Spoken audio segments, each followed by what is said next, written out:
Parenthood and Children Presentation by Aaron Hom. What factors need to be considered when deciding whether to parent or not?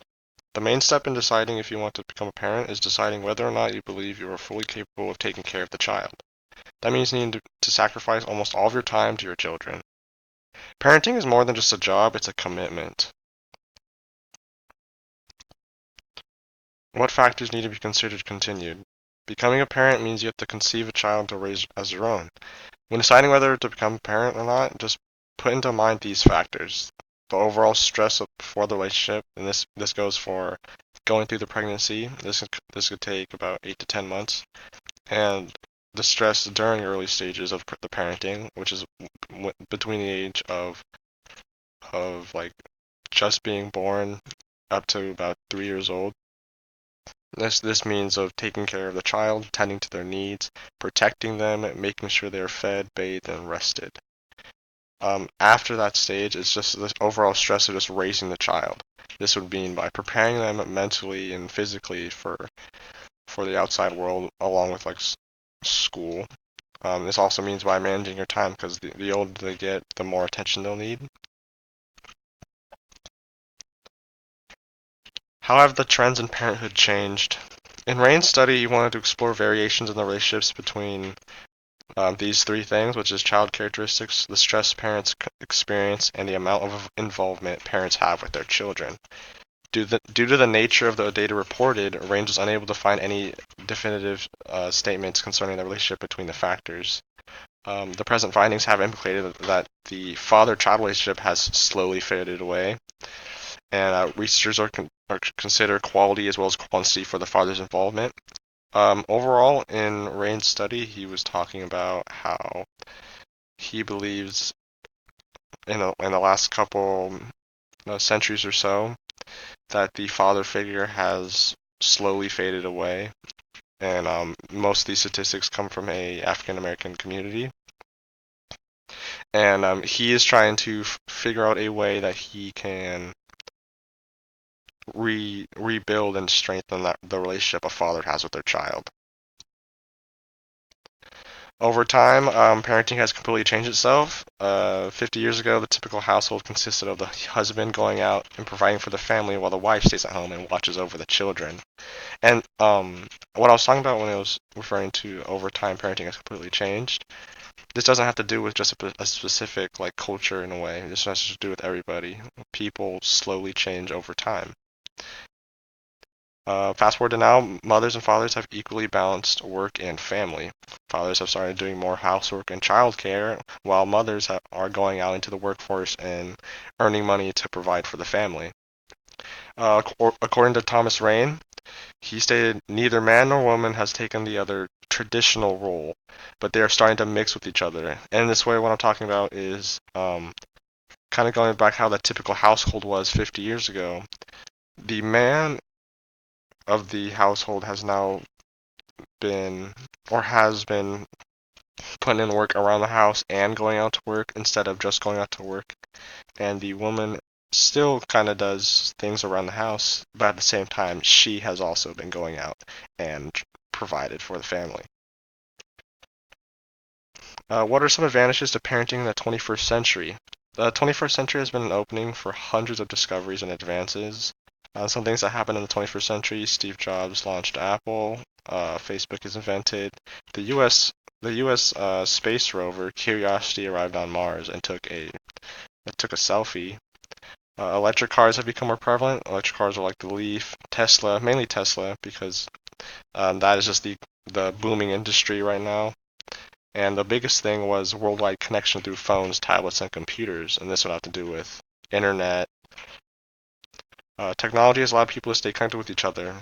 This has to go back with the worldwide connection. People are able to stay in contact with each other no matter how far away they are. And with this, it allows people to keep the connection they have, like no matter the distance. Like for example, relatives can keep in touch. If you have grandparents on the East Coast and you live on the West Coast, through the power of the internet, they are able to contact you in real time, in an instant. And with that, that allows people to really keep, I guess, solid relationships in a way, but also stay connected and make it feel like everyone's together. From microwaves to electric cars, people are creating safer and healthier places for the next generation. For people that want to become parents in the 21st century, they have some things to look forward to, which is fast and efficient technology, state-of-the-art cellular connection, and trustworthy first responders. Mainly, I want to focus on the fast and efficient technology and state-of-the-art cellular connection because those allow people to stay connected and stay safer and create healthier environments. And what I mean by this is that, 50, 60 years ago, if someone needed help, they would have to find a telephone. They couldn't just go out and like send a text or call instantly from their phone. Phones weren't as prevalent 50 years ago. And with that, people, I guess, struggled more because they were more reliable on uh, the help of someone that had a phone. Nowadays, it's more of a if you have a phone, I'm pretty sure everyone has a phone now if they can afford it. And with that, everyone, I guess, stays more in a safer environment because of the speed and efficiency of it. Compared to 50 years ago, society's changed for the better. Yeah. Going back to that, if we look back, a couple 50, 100 years or so, we've come a long way as a society, not just making it as like technologically, but as like as like a as like a generation as a whole. If we look back in the day, it was like medical, um, transportation, and now cellular stuff.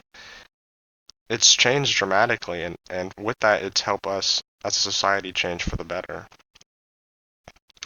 The internet, since the invention of the internet, people are able to do and buy. They're able to do whatever they want, which is like buy anything off Amazon, email a friend, go on like any sort of social networking site, and it allows a stronger connection with people.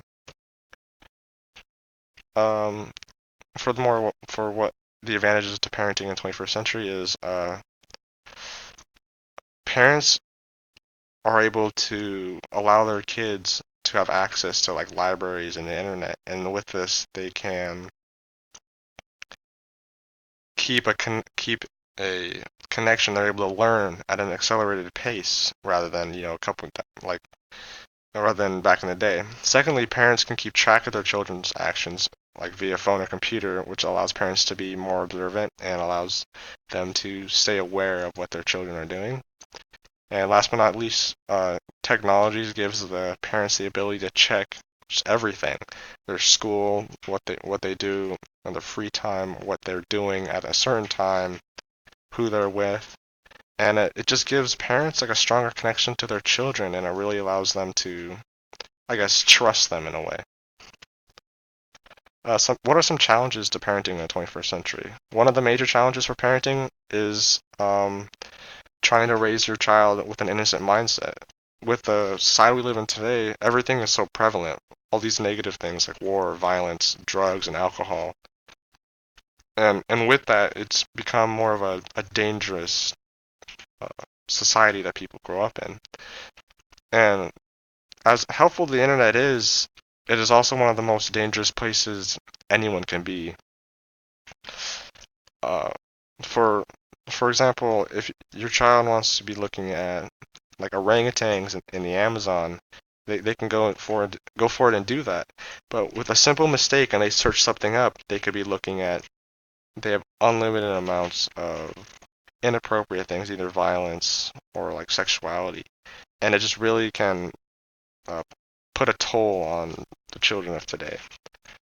I believe parents should be aware of what the society has become, and they should monitor what their children are doing. Uh, in conclusion, I believe that the society we live in today is based on the connections people have with one another. And if people want to become parents, then they should feel free to, but they should also be aware that the sacrifices they have to make when becoming parents. this has to go with like the stress that they'll go through raising a child or raising children. Parenting has turned into a status rather than a right, and what I mean by that is, like, 100 years ago, having children was harder and more difficult because of the, I guess, lack of connection people had. Nowadays, because of all the advances we've had in technology, it allows parents to stay connected with everybody, and I feel it strengthens relationships. Um, Last but not least, parenting has changed along with hundreds of other things, and I believe that's changed for the better, and people are starting to understand that. And overall, going through childhood and parenthood is part of life, and everyone should be able to experience it properly and in a healthy manner. And these are my works cited.